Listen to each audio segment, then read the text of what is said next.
Welcome to big TV. Social మీడియాలో జరిగే అనేక రుగ్మతలపైన చాలామంది స్పందిస్తారు. అవసరమైతే ఒక పోస్ట్ పెట్టి చేతులు దులుపుకుంటారు. కానీ దీనిపైన పోరాటం చేసేవాళ్ళు మాత్రం కొద్దిమందే కనిపిస్తారు.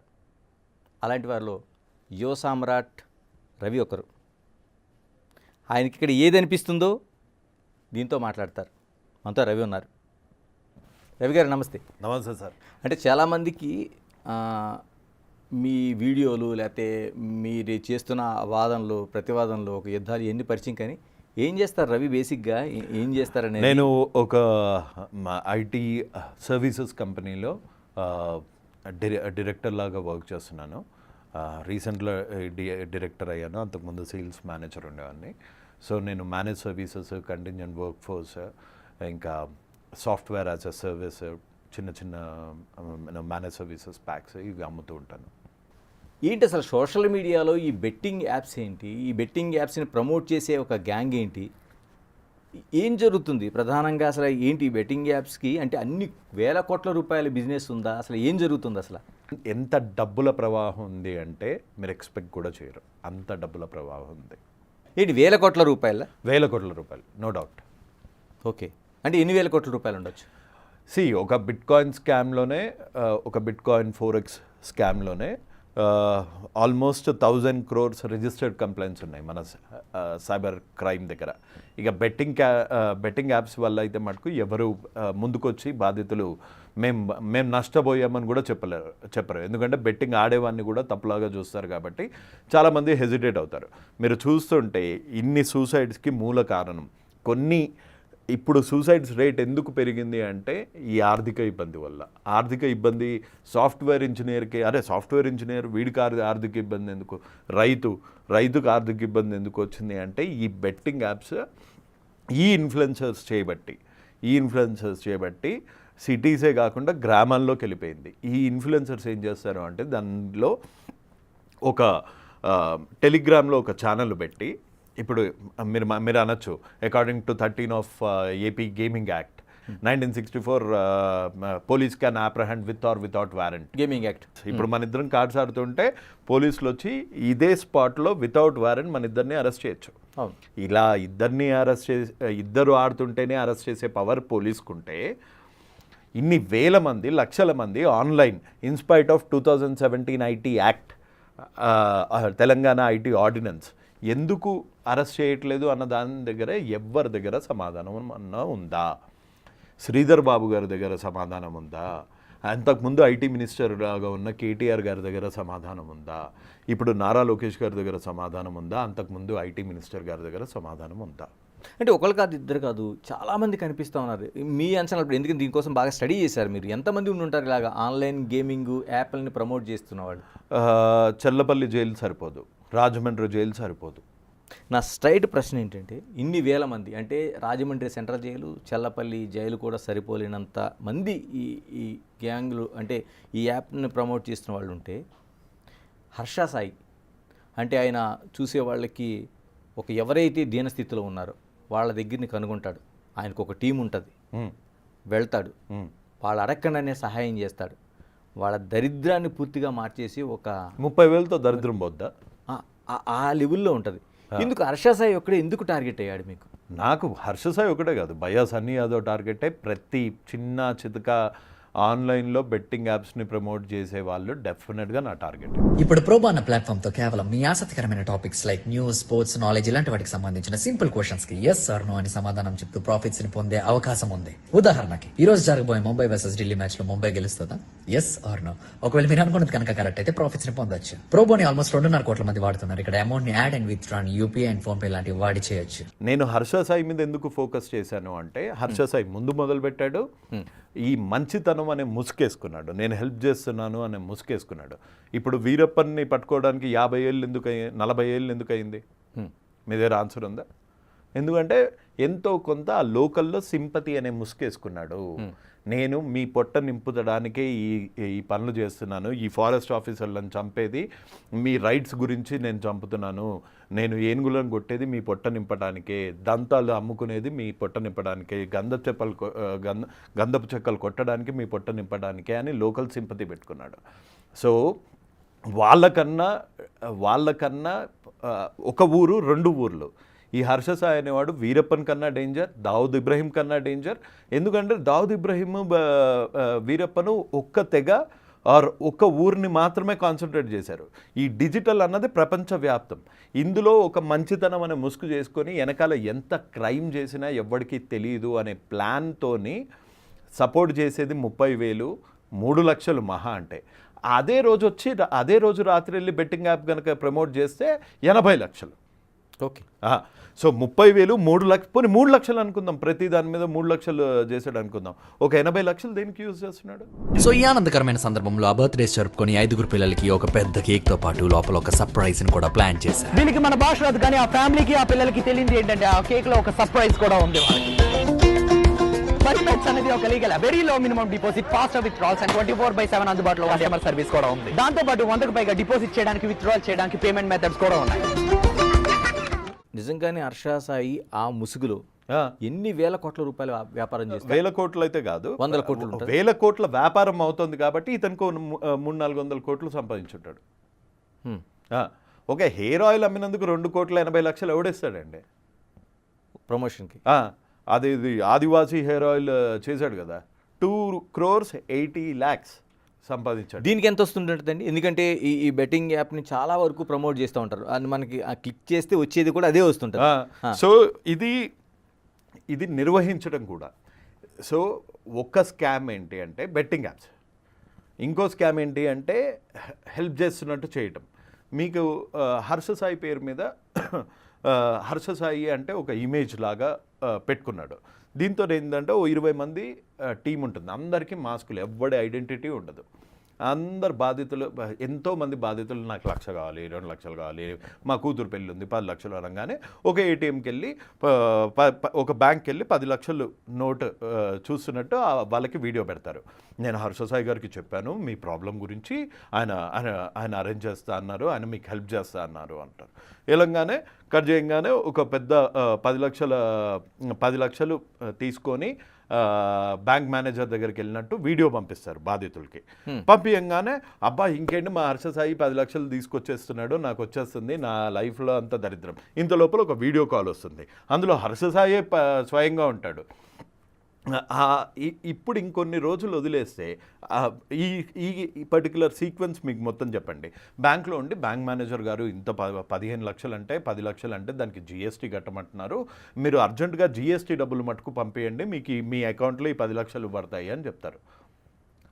ఆ వెనకాల ముసుకేసుకున్న ముసుగు వీరులు 5,000, 10,000, 15,000 జీఎస్టీ అంటారు, 100 స్టోరీలు చెప్తారు, படக்கன்னு வச்சாரு.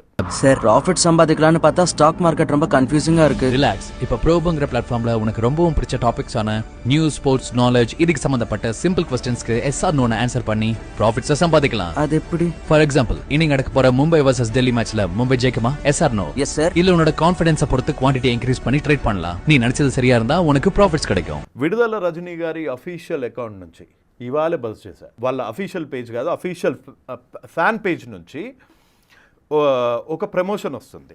ఆ ప్రమోషన్ ఎలా ఉంటుంది అంటే చూపించొచ్చా? నేను చూపించండి. ఇదిగోండి, విడుదల రజనీ గారి 250K 2,50,000 మంది ఉన్న సబ్స్క్రైబర్స్. అంటే విడుదల రజనీ గారికి ఇది నోటీస్లో లేకుండా అయితే ఈ పేజ్ లేదు. ఈ పేజ్లో నుంచి వచ్చిన యాడ్ ఏంటంటే, did you know if you are from middle class family then please message her, she will definitely help you. నాకు ముందే తెలుసు కాబట్టి నేను ముందు మెసేజ్ చేశా. మెసేజ్ చేయంగానే నన్ను బ్లాక్ చేశారు, కానీ స్క్రీన్ షాట్స్ ఆల్రెడీ తీసేసుకున్నా. 2,000కి 16,000, 20,000కి 1,50,000, 20,000కి 1,50,000 అంటే ₹1,00,000 ఉన్న ఒక పేద రైతు లేకపోతే ఒక స్టూడెంట్ ఫీజు కట్టాల్సి ఉండదు. మా నాన్నకి ఈ 40,000 ఫీజు కట్టడానికి మా నాన్నకి ఇంత కష్టం వచ్చింది, ఈ 40,000తోని హర్ష సాయి లాంటి వాడు ప్రమోట్ చేశాడు, అంత మానవోత్తముడు పురుషోత్తముడు దీన్ని ప్రమోట్ చేశాడు, ఫటక్కని పెట్టేసి మా నాన్నకి ఖర్చు లేకుండా చూద్దాము అనుకొని మోసపోయిన వాళ్ళు ఇంతమంది.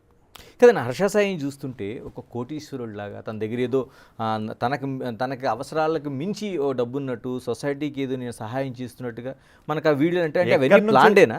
అసలు ఎవరన్నా అడిగారా ఇప్పటి వరకు నీ సోర్స్ ఆఫ్ ఇన్కమ్ ఏంటి? ఫస్ట్ రూపాయి చేసినప్పుడు ఫస్ట్ లైవ్లో పెట్టి తంబోలా గేమ్లు హెల్పింగ్ గేమ్లు ఆడి కోట్లు గొలగొట్టాడు.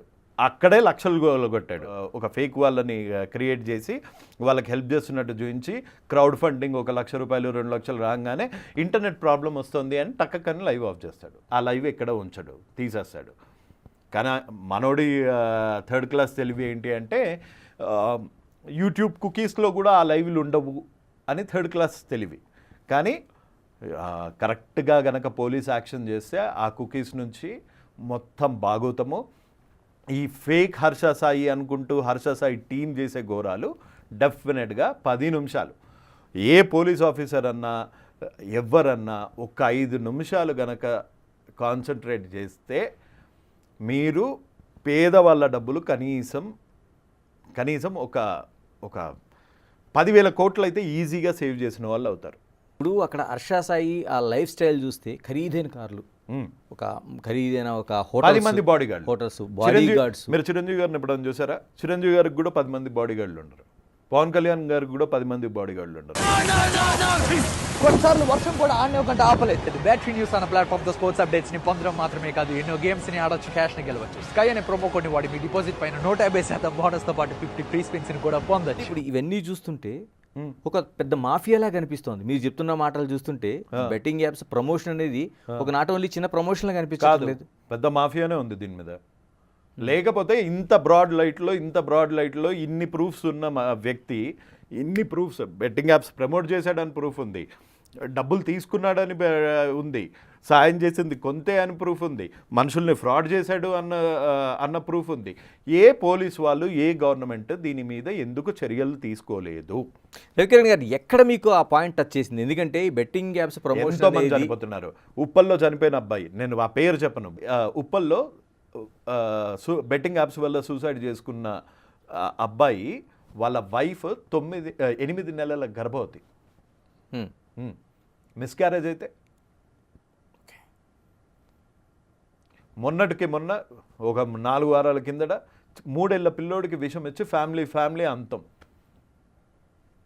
అప్పుల బాధ తీర్చలేక ఒక రైతు ఆత్మహత్య. రైతు ఎక్కడ నష్టపోయాడు అంటే ఈ యాప్స్లలో నష్టపోయాడు. ప్రతి ఒక్క స్కామ్. బిట్కాయిన్ ట్రేడర్ అంట, బిట్కాయిన్ అన్నది లీగల్ ఇండియాలో. అట్లా ఓపెన్గా పబ్లిసిటీ ఇస్తుంటే బ్రాడ్ డే లైట్లో ఇంత క్రైమ్స్ అవుతుంటే, ఇంత వాల్యూమ్స్లో క్రైమ్స్ అవుతుంటే ఎందుకు ఎవరు దీన్ని కాన్సన్ట్రేట్ చేయట్లేదు? ఏమైనా సార్ పిల్లి అందుకనే 3 వారాల నుంచి నేను నోరు మూసుకొని ఉన్నాను. ఒక లీగల్గా యాక్షన్ తీసుకోవాలంటే, ఒక పిల్లి వేయాలంటే మీ దగ్గర పూర్తిగా దానికి సంబంధించిన డేటా ఉండాలి, అంతా ఉంది. సాక్ష్యాలు ఉండాలి. సాక్ష్యాలు ఉన్నాయి, బ్యాంక్ స్టేట్మెంట్స్ ఉన్నాయి, హవాలా లావాదేవీలు ఉన్నాయి, ప్రతి ఒక్క ఇన్ఫర్మేషన్ ఉంది. ఎంతమందిని ఇలాగా అంటే హర్ష సాయితో పాటు ఎంతమందిని వర్కౌట్ చేశారులా మీరు? కనీసం 2-3 అన్నారు. అంటే వాళ్ళ బ్యాంక్ డీటెయిల్స్ కానీ ఈ జరుగుతున్న ప్రతి ఒక్క డీటెయిల్స్. ఇది నేను పర్సనల్గా తీసుకొని నేను ఫైట్ చేస్తున్న ఇష్యూ. నాకు దీనికి డబ్బులు అవసరం లేదు. నా 16 ఏళ్ళ బ్యాంక్ స్టేట్మెంట్ చూపిస్తా. 1 year 2 years బ్యాంక్ స్టేట్మెంట్ చూపించమనండి. ఇంకా అసలు పోరాటం ఏం లేదు. తప్పైపోయింది స్వామి, నీ కాళ్ళు పట్టుకుంటాను, ఇక్కడ నుంచి వెళ్ళిపోతా. వాళ్ళ ఫాదర్ ఏం చేసేవాళ్ళు, వాళ్ళ మదర్ ఏం చేసేవాళ్ళు, వాళ్ళ మదర్ చనిపోయారు కానీ ఇప్పుడు పిన్ని గారు ఉన్నారు, ఆవిడ ఏం చేస్తారు, వాళ్ళ చెల్లెళ్ళు ఏం చేస్తారు, వాళ్ళ బావ ఏం చేస్తాడు, వాళ్ళ బావ ఫ్రెండ్స్ ఏం చేస్తారు, వాళ్ళ బావ ఫ్రెండ్స్ ఎవరు చేస్తారు, ఈ మనీ మేనేజ్ చేసే ఈ హరి అనేవాడు ఏం చేస్తాడు. అంటే బాండ్ వాళ్ళకు కూడా ఇన్ని లక్షల కార్లు ఎక్కడి నుంచి వచ్చాయి? అదే డబ్బులతో కాదండి, నేనంటుంది బాండ్ సిల్వర్ స్పూన్ లేకపోతే గోల్డెన్ స్పూన్ లాగా ఉండే బయటికి కనిపిస్తున్నది నిజం కదా?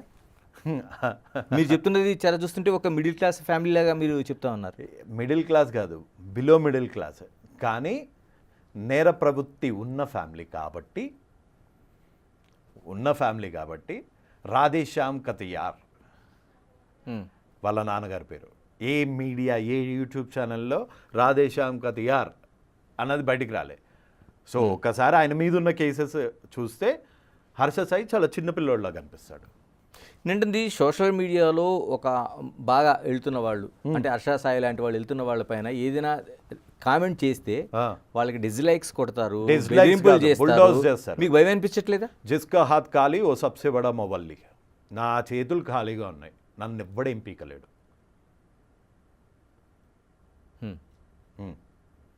నా దగ్గర డబ్బు ఉంది అంటే ఆ డబ్బు గుంజుకుంటాడేమో అని భయం. నా దగ్గర ఉన్నది ఓన్లీ లైఫ్. సో దాన్ని గుంజుకోండి అండి, వాడే ట్రాప్లో పడతాడు ఇంకా అంతే అంతే. రవికిరణ్ గారు ఒక్కసారి వెనక్కి వెళ్దాం. అంటే మీరు అంటే ఒక ఇద్దరు కూర్చొని ఇంట్లో మనం పేకాట ఆడుతుంటేనే చట్టం తన పని తాను చేసుకుపోతుంది. అవును, తెలంగాణ రాష్ట్రంలో పూర్తిగా ఇటువంటి పేకాట క్లబ్బులు ఆంధ్రాలో ఆంధ్రాలో కూడా నిషేధించిన పరిస్థితి ఉంది. ఎందుకు ఆన్లైన్లో ఇంత జరుగుతుంటే పోలీస్ వ్యవస్థ కావచ్చు లేదా చట్టాలు కావచ్చు ఎందుకు చేయట్లేదు? ఎక్కడైనా లూప్ హోల్స్ ఏమైనా ఉన్నాయా? ఆ క్వశ్చన్స్కి నేను లూప్ హోల్ ఒకటి ఉంది. లూప్ హోల్ ఒకటి ఏంటి అంటే ఐటీ ఆర్ సైబర్ క్రైమ్ మీద మామూలు మన పోలీసులకి కొంచెం అవగాహన లేదు అన్నది వాస్తవం. అవగాహన లేదు అన్నది వాస్తవం. ఆ బ్లాకింగ్ పవర్ సెంట్రల్లో ఉంటుంది అన్నది వాస్తవం. కానీ అది సాకులు మాత్రమే. చర్యలు తీసుకోవాలి అనుకుంటే ఒక్క ఈమెయిల్ పెడితే 50 సైట్లు పటక్ మళ్ళీ నెక్స్ట్ డే కనిపించవు. ఎందుకు చేయట్లేదు మరి? నాకేం తెలుసు, వాళ్ళని అడగాలి. ఇంత పోరాటం చేస్తుంటే కనీసం స్పందన లేదండి ఎవరి నుంచి కూడా. ఎవరి దగ్గర నుంచి ఉంది? లోకేష్ గారికి థ్యాంక్ యూ, ఆయనకి చెప్పాను, ఆయనకి ప్రాబ్లం చెప్పాను. దీన్ని లాంగ్ టర్మ్లో దీన్ని కంట్రోల్ చేయడానికి ఎట్లాంటి మెజర్స్ కావాలో దాని మీద ఒక యాక్షన్ ప్లాన్ ఆయన రెడీ చేయమన్నారు, చేస్తున్నాను. What about Telangana? అప్రోచ్ అవ్వడానికి ట్రై చేస్తున్నాను కానీ దొరకట్లేదు. శ్రీధర్ బాబు గారు ఉన్నారు, మీరు 10 కాల్స్ చేశాను. ఓకే, 10 కాల్స్ చేశాను, స్పందన లేదు. శ్రీధర్ బాబు గారు, లోకేష్ గారు వీళ్ళది వదిలేయండి. పోలీస్ డిపార్ట్మెంట్ సెలబ్రిటీస్, ఒక్క సెలబ్రిటీ నువ్వు చేస్తుంది రైట్, నీ వెనకాల నేనున్నాను, నేను సంఘీభావంగా చేస్తున్నాను అని మీ దృష్టిలో వచ్చిందా? హర్ష సాయికి మద్దతుగా రాజేష్ మహాసేన 50 నిమిషాలు తిట్టాడు. అప్పుడు హర్ష సాయి మీద ఆరోపణలు చేసినప్పుడు సేమ్ రాజేష్ మహాసేన్ వచ్చాడు. ఇప్పుడు హర్ష సాయి మీద చేస్తున్న దానికి మళ్ళీ సేమ్ రాజేష్ మహాసేన్ వచ్చాడు. తమన్నా సింహాద్రి ఎన్ని శాపనాలు అంటే ఇప్పుడు మనం అంటుంది రాజేష్ మహాసేన కూడా ఈ బెట్టింగ్ యాప్స్ కి ఇండైరెక్ట్ గా ప్రమోట్ చేసి. అది నాకు తెలియదు. నేను ఇన్వెస్టిగేషన్ ఆఫీసర్ కాదు. సపోర్టివ్ గా అతను వీడియో పెట్టాడు అంటే ఎందుకు పెట్టాడు అంటే వీడియో చాలా సీరియస్ గా పెట్టాడు, చాలా సీరియస్ గా పెట్టాడు, తిడుతూ పెట్టాడు. అదే అంటున్నాను. అదే అంతకుముందు మీ మధ్య ఇది ఏమి వైరుధ్యాలు ఏం నాకు ఆయనకి ఏముంటాయి? ఆయన ఏమన్నా నా ఎంప్లాయా లేకపోతే నేనేమన్నా ఆయన ఎంప్లాయా? మా ఇద్దరికి ఎందుకు వైరుధ్యాలు ఉంటాయి? సో ఎక్కడి నుంచో తైలం వెళ్ళింది, ఓకే, ఎక్కడి నుంచో మంచి డబ్బులు అప్పుడు ముట్టాయి, ఇప్పుడు ఇంకా భారీగా ముట్టాయి. రాజేష్ మహాసేన కూడా చాలా నేను ఎవరి దగ్గర నుంచి 5 పైసలు తీసుకోను, నేను నిజాయితీగా ఉన్నానని ఆయన రోజు వీడియోలు చేస్తూ ఉంటాడు. అవునా? మీరు యూట్యూబ్లో రాజేష్ మహాసేన క్రైమ్ హిస్టరీ అని కొట్టండి, ఇంకా ఉంటాయి. బాధితులు డైరెక్ట్గా మొహం నుంచి వచ్చి ఇట్లా వీడియో రికార్డింగ్స్ చేసిన దానికే ఇప్పటివరకు దిక్కు మొక్కు లేదు. కానీ నా ఫైట్ రాజేష్ మహాసేన మీద కాదు, ఓకే, నా ఫైట్ హర్ష సాయి మీద కూడా కాదు. నా ప్రయత్నం ఏంటి అంటే కనీసం ఒక్క బాధితుడన్నా ముందు జాగ్రత్త పడతాడు, నెక్స్ట్ ఎవరి ద్వారా అయితే మోసపోయాడో వాళ్ళ నుంచి ఎంతో కొంత నష్టంలో 10%, 5%, 1%, I don't really care about the percentage, but బాధితుడికి ఎంతో కొంత ఇట్లాంటి వాళ్ళ డబ్బుల నుంచి ఈడీ కానీ, పోలీస్ డిపార్ట్మెంట్ కానీ, ఇన్కమ్ ట్యాక్స్ డిపార్ట్మెంట్ కానీ, ప్రభుత్వాలు కానీ ఎంతో కొంచెం ప్రెషరైజ్ చేసి ఈ బాధితులని కొంచెమన్నా ఆదుకుంటే కానీ మనం ఇంకొక 2-3 చావులు చూడకుండా ఆగగలుగుతాం. నేను చేసేది 0.01% ఇంపాక్ట్ అంతే. మనం ఇద్దరం చేసేది, మీరు దిగినా ఎవరు దిగినా ఇంట్లో మనం చేయగలిగింది 1% మాత్రమే.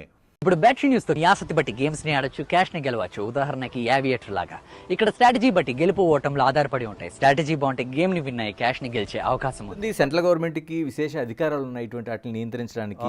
దేశాల్లో ఉన్న వాటిని కూడా నియంత్రించే అధికారం ఉంది వాళ్ళకి. ఉంది. ఎందుకని అంటే దీన్ని నిజంగానే చేస్తున్న ఫైట్లో, నేను చేస్తున్న ఫైట్లో వీటికి ముగింపు పలికే అవకాశం ఉందా బెట్టింగ్ యాప్స్కి? 100% ఉంది, ఈజీగా ఉంది, ఈజీగా ఉంది. 1 మినిట్లో చేయొచ్చు చెయ్యాలనుకుంటే. సో మీరు ప్రాబ్లమ్స్ని ప్రాబ్లం లాగా చూడండి. బెట్టింగ్ యాప్స్ అందులో తెలంగాణ, ఆంధ్రాలో ప్రతి ఒక్కటి ఇల్లీగల్, ప్రతి ఒక్కటి రమ్మీ గిమ్మీ ప్రతి ఒక్కటి ఇల్లీగల్. అలాంటిది కలర్ ట్రేడింగ్లో ఎట్లా చేయగలుగుతున్నారు? ఏదైతే మీరు ఇప్పుడు ఆధారాలతో పాటు పిల్లేస్తానంటున్నారో అటువంటి హర్షా సాయిని తీసుకొచ్చి దిశ యాప్లకి ప్రమోట్ చేయించే పరిస్థితి ఉంది. ఎలా చూడాల్సిన అవసరం ఉంది దీన్ని? ఇంత గొంతు చించుకుంటున్నా అర్థం కావట్లేదు నా బాధ. అంటే ఇంకా ఏం చేస్తే అవుతుందో. అందుకే ఇంకా ప్రత్యక్ష కార్యాచరణకి నేను సిద్ధమవుతున్నాను. ప్రజలు మనతోనున్నారు అన్న నమ్మకం నాకుంది. సో డిజిటల్ వార్లో ఆ 20 మంది సెర్చ్ ఇంజిన్ ఆప్టిమైజేషన్ పని లేని వాళ్ళందరూ కూర్చొని లైకులు కొట్టి పెద్ద పెద్ద వాట్సాప్ గ్రూపులలో లైకులు కొట్టంగానే ఒక నిజం అబద్ధం అవ్వదు. సో ఈ వార్లో మటుకు డెఫినెట్గా విల్ బీ సక్సీడెడ్. ఇంకా మిగతా వాళ్ళు అంటే ఏదో ఒక టూర్లు వేస్తున్నట్టు మోటార్ బైక్ల మీద ఇవన్నీ ఒక కలరింగ్ ఉంది కదా. వీళ్ళిద్దరిని తీసి వీళ్ళిద్దరి మీద ఈడీ కేసెస్ వేసి వీళ్ళిద్దరు ఆస్తులు జప్తు చేసి బాధితులకి న్యాయం చేస్తే మిగతా ఉన్న బ్యాచ్ అంతా అసలు కనిపించరు. నేను ఇంకా ఇంకోటి అడగదలుచుకున్నాను. ఇప్పుడు బ్లాక్ కామెడీ పేరుతో జరుగుతున్న తండ్రి కూతురు, ఒక అన్నా చెల్లెలు, తల్లి కొడుకు, ఇలాంటి దాన్ని ఒక సెన్సిటివ్ మానవ సంబంధాలను దెబ్బతీసేలాగా జరుగుతున్న దాన్ని ఏ విధంగా చూడాల్సిన అవసరం ఉంది? First of all hats off to Sai Dharam Tej and Manchu Manoj గారు. ఓకే, హ్యాట్స్ ఆఫ్ ఎందుకు చెప్తున్నానంటే దాన్ని లైమ్ లైట్లోకి తీసుకొచ్చి రేవంత్ రెడ్డి గారి దృష్టికి తీసుకెళ్ళి దాన్ని ట్వీట్ చేసి హైలైట్ చేసిన సాయిధరం తేజ్ గారికి, మంచు మనోజ్ గారికి నిజంగా hats off and thank you more than that. So Praneeth Hanumanthu అనుకుంటా అతని పేరు, ప్రణీత్ హనుమంతు డీజీపీ గారు ఇన్వాల్వ్ కావడం చాలా గొప్ప పని అండ్ వాళ్ళకి డెఫినెట్గా శిక్ష పడుతుంది అన్న నమ్మకం నాకు ఇప్పుడు వచ్చింది. కానీ ఒక్క బాధిత కుటుంబాల మీద జరిగే ఫైట్ అయితే మీకు గుర్తుంది, కానీ నెల రోజుల నుంచి గొంతు దించుకుంటున్నాను బెట్టింగ్ యాప్స్ పై. దీని మీద అసలు ఎవరు ఎందుకు స్పందించట్లేదు? దీని మీద మనుషులు చస్తున్నారే, ప్రతిరోజు పేపర్లలో కనిపిస్తుంది, ప్రతి పేదవాడి పాకెట్ గుల్లవుతుంది. దీని మీద ఎందుకు స్పందించట్లేదు అన్న విషయం అన్న చెప్పండి కనీసం. మేము స్పందించాం, ఓకే, అందుకే ఇంకా ప్రత్యక్ష పోరాటానికి దిగుతాం. ఎలా సంప్రదిస్తారు కిరణ్ గారు అసలు? అంటే ఈ బెట్టింగ్ యాప్స్ అనేవి కొన్ని వేల కోట్ల రూపాయల వ్యాపారం జరుగుతుంది. ఈ ఇన్ఫ్లుయెన్సర్స్ని ఎలాగా సంప్రదిస్తారు అసలు? యాక్చువల్గా సింపుల్ మెసేజ్తోనే. మీరు కామెంట్ చేశారు, బిగ్ బాస్ నుంచి వచ్చిన వాళ్ళు, ఆ హౌస్కి వెళ్ళి వచ్చిన వాళ్ళు ఇన్ఫ్లుయెన్సర్గా చాలా వరకు దీన్ని ప్రమోట్ చేస్తున్నారు అని ఒక బలమైన కామెంట్ చేశారు. ఫిలిం యాక్టర్స్ అలీగారు చేయలేదా? ఓకే, మీరు మీడియాలో చూడట్లేదా? ఇన్స్టాగ్రామ్లో చూడట్లేదా? అలీగారు చేయలేదా? అలీగారి వైఫ్ చేయట్లేదా? 200 మందికి బిర్యానీ ఇచ్చేసి 2 లక్షల రూపాయలు 10 లక్షల రూపాయలు బెట్టింగ్ యాప్స్ మీద సంపాదించడం తప్పు కాదా? అసలు ఇస్లాంలో అది ఉందా బెట్టింగ్ యాప్స్? ఇస్లాంలో బెట్టింగ్ యాప్స్ అనేది లేదు. అది చాలా పెద్ద పాపం. అయినా చేస్తున్నారు ఎందుకు? దాని మీద ఎందుకు స్పందించట్లేదు సాయిధరం తేజ్ గారు? దాని మీద ఎందుకు ప్రశ్నించట్లేదు పవన్ కళ్యాణ్ గారు? అలీ గారు అంటే చిన్న పిల్లోడేం కాదు కదా. Same industry. తెలంగాణ, ఆంధ్రాలో బెట్టింగ్ అన్నది బంద్ అన్నది తెలుసు కదా. ఆ మాత్రం అవగాహన లేని మనిషి కాదు కదా. నేను చేసింది తప్పు, నేను ఇక్కడ నుంచి చేయట్లేదు అని కూడా అనట్లేదు. కంటిన్యూ అవుతుందా ఇప్పుడు? హాయిగా కంటిన్యూ అవుతుంది. ఇప్పుడు మీ పిల్లలు వాళ్ళు కూడా ఉంటుంటారా? అది చెప్పలేం. నేను ఎవరిని బెదిరించట్లేదు, పోరాడుతున్నా అంతే. మరోవైపు అన్వేషణ లాంటి వాళ్ళు చాలా వరకు దీన్ని ప్రమోట్ చేయనని బహిరంగంగా చెప్తున్నారు. వాళ్ళు అటువంటి వాళ్ళకి కూడా ఎదురవుతున్నట్టున్నాయి చాలా కష్టాలు. వాళ్ళ జీవనోపాధి యూట్యూబ్ నుంచి కాబట్టి యూట్యూబ్ని కొడతారు. అది తెలుగు భాష కావచ్చు, లేకపోతే పెద్ద పెద్ద బడా సినిమాలు కావచ్చు, లేకపోతే రాష్ట్ర ప్రభుత్వాల తీరు కావచ్చు. యువ సామ్రాట్గా మీకు ఏది అనిపిస్తే అది మాట్లాడుతూ ఉంటారు. ఎందుకని అంత వాయిస్ బలంగా వినిపించడానికి? తప్పేం సార్, నేను ఎక్కడా హద్దులు దాటి మాట్లాడలేదు. పర్సనల్గా కించపరచలేదు. కామెడీ చేశానేమో కానీ తప్పు చేసి ఉంటానేమో కానీ కించపరచలేదు, పాపం చేయలేదు. సో దానికి ధైర్యం ఎందుకు?